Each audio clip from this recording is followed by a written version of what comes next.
Mas amém, queridos. Eu falei para vocês que eu quero ser mais pontual hoje, né? Respeitar aí as crianças, né? Tem uma mensagem que Deus me deu. Tem alguém que teria algum testemunho para contar, quer contar alguma bênção, alguma coisa que aconteceu durante os últimos dias, nas férias? Dá tempo ainda.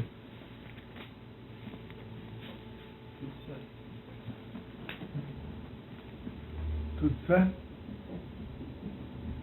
Amém?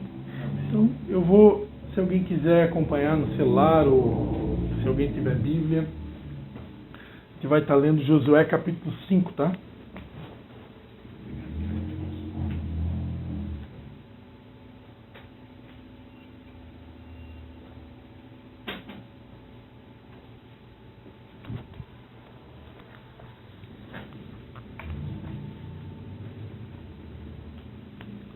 Josué capítulo 5. Sabes tocar aquela, Anderson? Vem com Josué lutar em Jericó. Jericó. Tem que aprender a tocar essa música, essa é das antigas.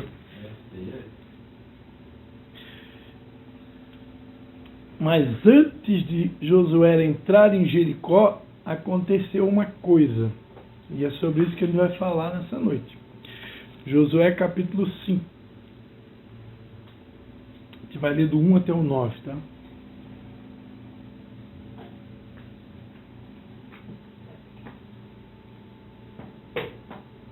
Quem achou aí?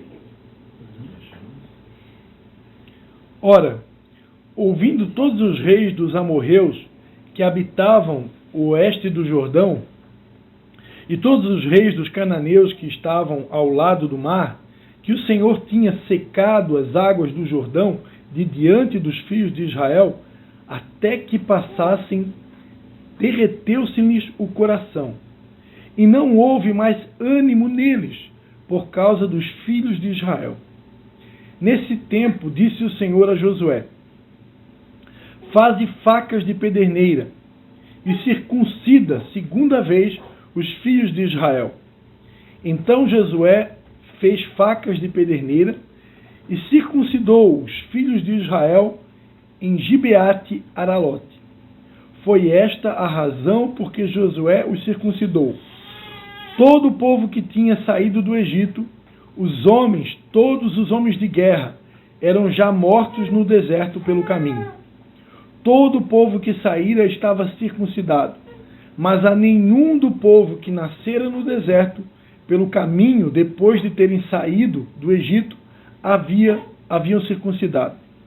40 anos andaram os filhos de Israel pelo deserto, até se acabarem toda a nação. Isto é, todos os homens de guerra que saíram do Egito. E isso porque não obedeceram à voz do Senhor. Pois o Senhor tinha jurado que não lhes havia de deixar ver a terra que sob juramento prometera a seus pais nos daria, terra que mana leite e mel. Porém, em seu lugar, pôs a seus filhos, a este Josué circuncidou. Estavam incircuncisos, porque não os havia circuncidado no caminho. Acabando de circuncidar a toda a nação, ficaram no seu lugar ao arraial, até que sararam. Então disse o Senhor a Josué: hoje revolvi sobre vós o opróbrio do Egito, pelo que o nome daquele lugar se chamou Gilgal até o dia de hoje. Estando os filhos de Israel acampados em Gilgal, celebraram a Páscoa no dia 14 do mês, à tarde, nas campinas de Jericó. Amém? Está aqui. Vamos orar. Pai, em nome de Jesus, eu quero te dar graças por mais essa oportunidade de poder compartilhar a tua palavra, Pai. E mais uma vez, nós declaramos que sem ti nada podemos e te pedimos que o teu Espírito Santo mais uma vez nos conduza, Senhor. E ministre aos teus filhos, Pai, o que o Senhor tem para nós nessa noite. Em nome de Jesus. Amém. Amém, queridos. Glórias a Deus. Aqueles que já são das antigas, né, que estão acompanhando o pastor Cristo há bastante tempo, né? Eu sei que a Sabrina já está há um tempinho, o Valmir tem a sua história, né? O Valmir é o... Não vou dar títulos. Mas o Valmir está com a gente, já pode ser que está com a gente um tempo também, né? Ele teve um tempo distante, mas agora está de volta, né? Em nome de Jesus para sempre.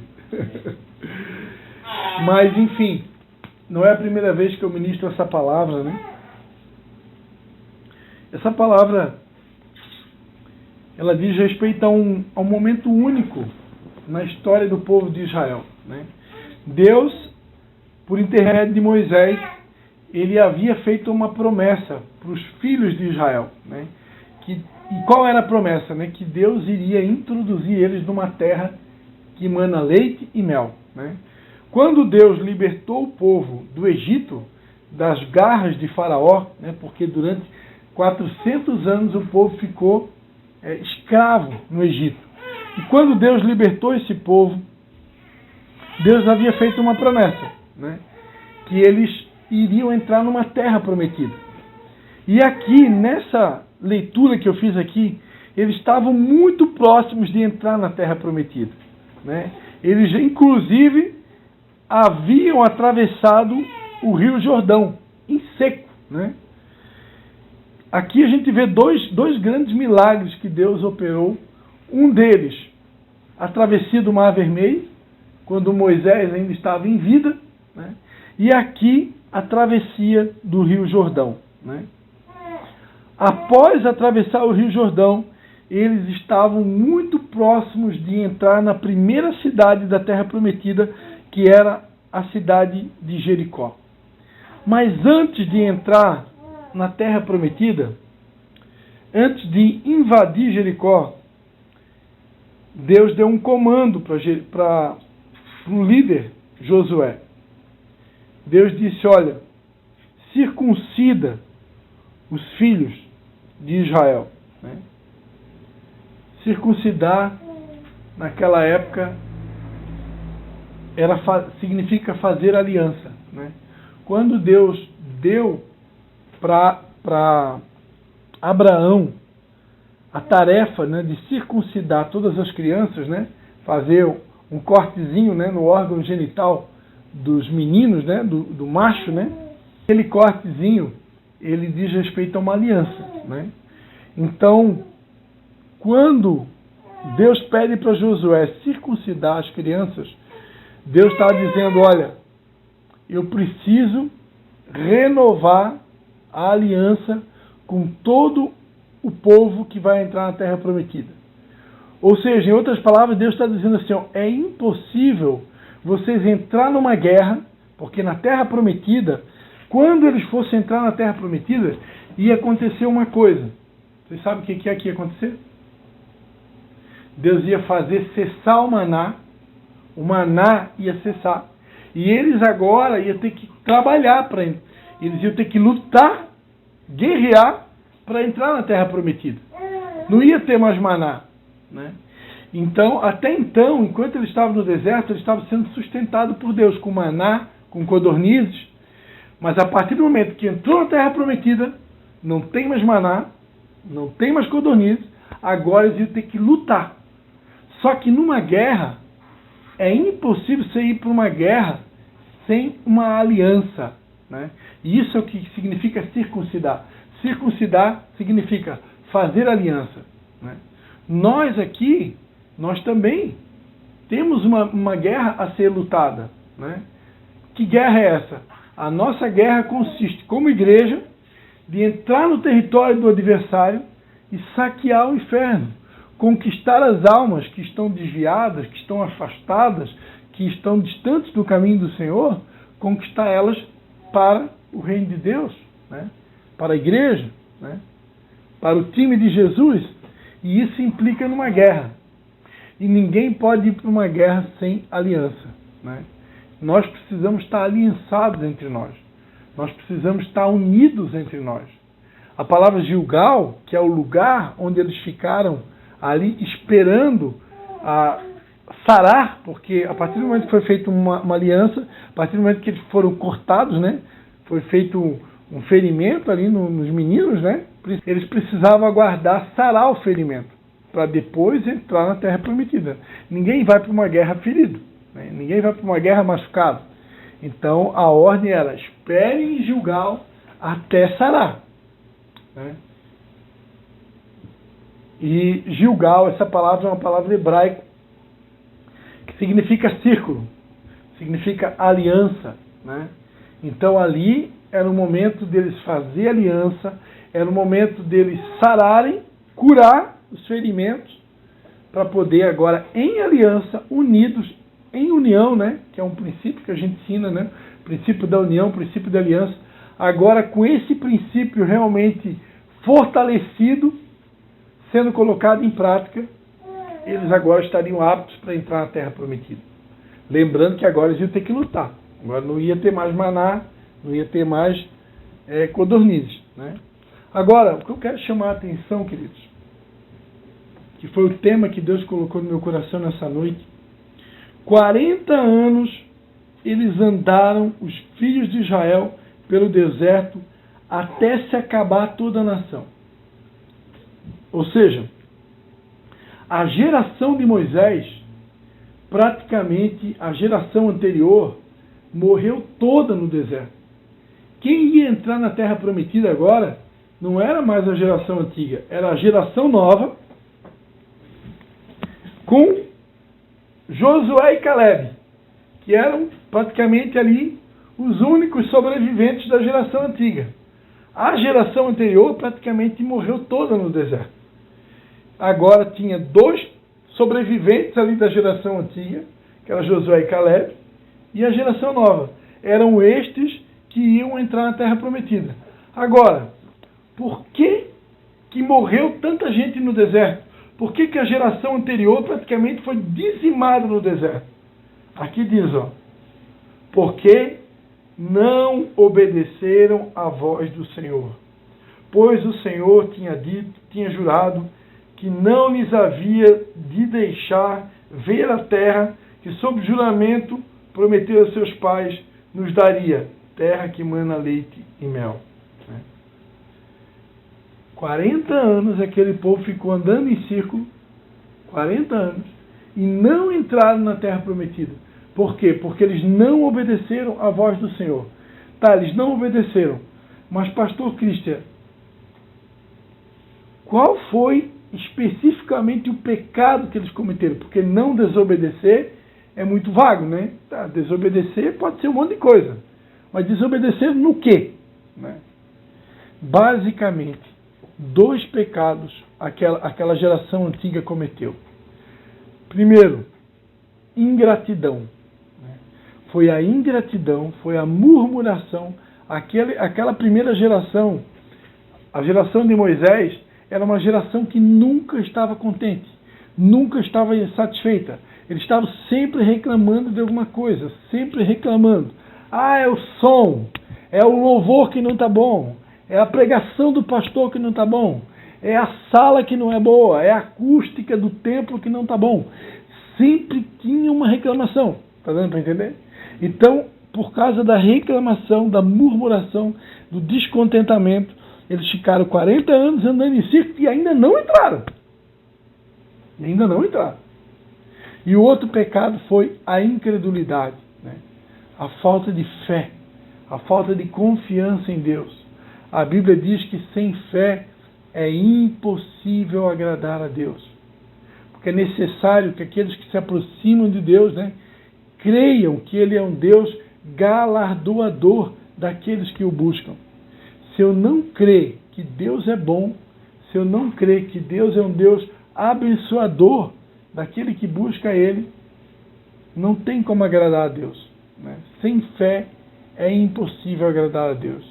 É importante lembrar que a fé vem pelo ouvir e ouvir a palavra de Deus. Será que nós estamos tirando tempo para ler a palavra de Deus, né? Todos os dias em casa, né? Porque a fé vem pelo ouvir a palavra, né? Eu costumo, estou fazendo café da manhã, eu boto fone de ouvido, eu escuto 3, 4, 5 capítulos por dia no mínimo, né? No mínimo. Tem dia mais, né? Então, é uma maneira de ganhar tempo, né? Se lê, ótimo, né? Ótimo ainda quem lê. Agora, seja por áudio, seja por leitura, eu preciso me alimentar da palavra de Deus, né? Basicamente, amados, a falta de fé e a ingratidão foi o que fez aquele povo ficar 40 anos no deserto, né? A nova geração agora, após a circuncisão, após o processo de aliança, eles estavam muito próximos agora de entrar. Eles já estavam ali, nas margens de Jericó, esperando sarar o ferimento para invadir a terra. Então estava tudo muito próximo, né? O que eles não poderiam agora, em hipótese alguma, cometer de erro, né? O mesmo erro que a geração anterior cometeu, que foi a ingratidão, a insatisfação, o descontentamento, né? E a incredulidade. Se eles não viessem a repetir os mesmos erros da geração anterior, eles estariam muito próximos de entrar na Terra Prometida. Faltava muito pouco, né? Então, amados, a palavra aqui para nós hoje é muito objetiva, né? A palavra aqui hoje é simples. Deus tem coisas novas para entregar para a sua igreja. Deus tem promessas para entregar para nós. Deus tem bênçãos para entregar para a sua igreja. Mas nós não podemos cometer os mesmos erros que o povo cometeu no deserto, né? Deus está procurando pessoas agradecidas, né? A Bíblia diz, se eu não for fiel no pouco, como que eu vou ser colocado pelo muito, né? Às vezes a gente está querendo que Deus nos dê coisas grandes, que Deus faça coisas grandes, que Deus nos dê milagres grandes, que Deus faça isso, faça aquilo, mas será que eu estou sendo fiel? Será que eu estou sendo grato, agradecido por aquilo que Deus já me deu, pela esposa que Deus me deu, o marido que Deus me deu, o filho que Deus me deu, né? A casa que Deus me deu, o carro que Deus me deu, né? O lar que eu moro, a igreja, o meu pastor, o meu patrão, o meu emprego, o meu salário. A multiplicação na vida de um cristão, ela não acontece da mesma forma que acontece para o ímpio. O cristão ele é regido por princípios. Quando eu obedeço os princípios, o princípio me abençoa. Quando eu quebro o princípio me quebra. E um dos princípios é a gratidão, né? A gratidão, eu costumo dizer que é o termômetro que move, o termômetro que mede a nossa saúde espiritual. Quando uma pessoa está doente, a primeira coisa que a enfermeira faz, né? Ela coloca o termômetro para medir a temperatura. Se deu acima de 38, né? Acima de 38 está com febre, né? Está doente. Eu abaixo de 38. Então, assim como o termômetro é utilizado para medir a nossa febre, nossa saúde, né? Eu costumo dizer que a gratidão é o termômetro que mede a nossa saúde espiritual. Às vezes, Deus está muito próximo de nos entregar bênçãos incríveis, tesouros escondidos, né? Maná que a gente ainda não provou, mas Deus, às vezes, Ele segura a bênção, retém a bênção, porque Ele olha para o nosso coração e Ele percebe que está faltando gratidão, né? Eu não sou grato. Ou às vezes está faltando fé para confiar em Deus, né? O meu nível de fé não está satisfatório, né? Então eu queria convidar você nessa noite, né? Que a gente possa olhar para dentro de nós e que a gente possa permitir que o Espírito Santo venha sondar o nosso coração e a gente possa deixar com que Ele, que nos convence do pecado, da justiça e do juízo, nos convença como está o nosso nível de fé e como está o nosso nível de gratidão. Será que eu sou uma pessoa agradecida? Será que eu sou uma pessoa grata? Amém? Vamos fazer essa oração? Pai, em nome de Jesus, Senhor, queremos te pedir, Espírito Santo de Deus, que tu venhas nessa noite, sondando o nosso coração, Pai. Examina, Pai, o mais profundo do nosso coração. E sonda, Senhor, como está o nosso nível de fé, como está o nosso nível de obediência a Ti, a Tua palavra, ao Espírito Santo, às autoridades constituídas. Tua palavra diz que obedecer é melhor do que sacrificar, Pai. Tudo que o Senhor quer é obediência, Pai. Tua palavra diz, obediência quero e não sacrifícios. Como está o nosso nível de obediência à palavra de Deus, aos seus princípios, à voz do Espírito Santo, às autoridades constituídas? Como está o nosso nível de gratidão? Será que somos pessoas gratas? Ou será que nós somos pessoas que estão sempre reclamando, que nunca estão felizes, nunca estão satisfeitas, estão sempre murmurando? Ô Espírito Santo de Deus, Tu que nos convence do pecado, da justiça e do juízo, leva-nos, Pai, a um tempo de arrependimento, Senhor. De arrependimento e de mudança, Senhor. Que nós possamos nos arrepender verdadeiramente, Pai.